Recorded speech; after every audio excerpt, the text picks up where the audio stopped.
A few weeks ago, I made a video about some of baseball's statistical outliers. This video is a follow-up based mostly on the comments I got from the first video. Alright, let's get going.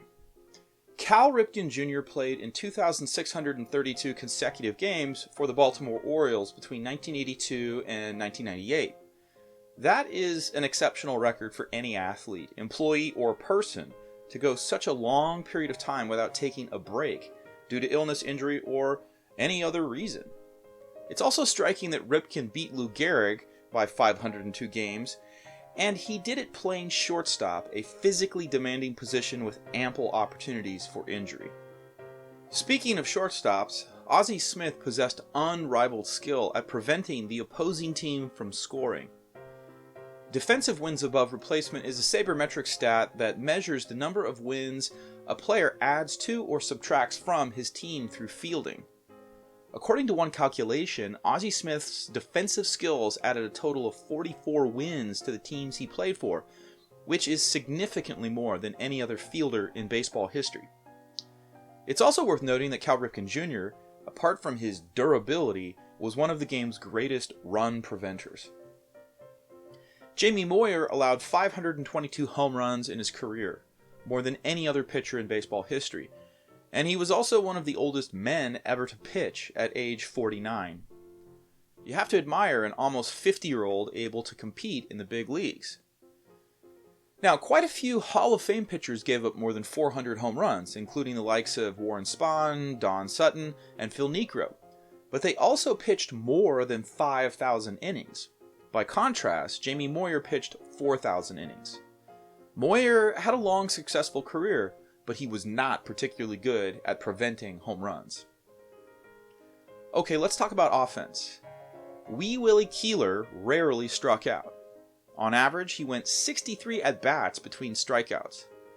In our era, it's fun to think about players like Keeler and Joe Sewell who played entire seasons when they struck out fewer than 5 times.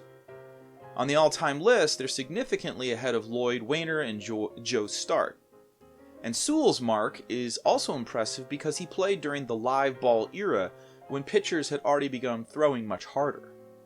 In over 8,000 plate appearances, he struck out just 114 times. Now that's an outlier.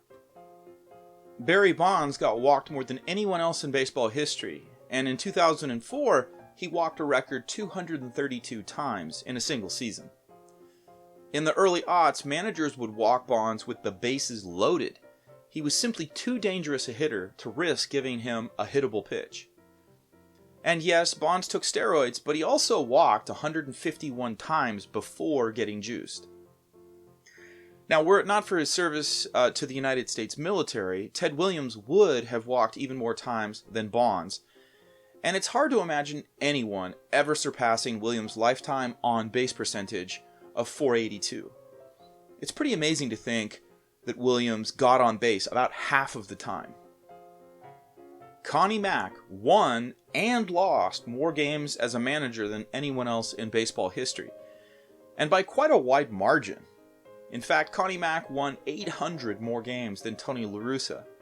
But Mack also had the advantage of starting his managerial career as a 20-something and continuing his career as a manager when he was 80 years old.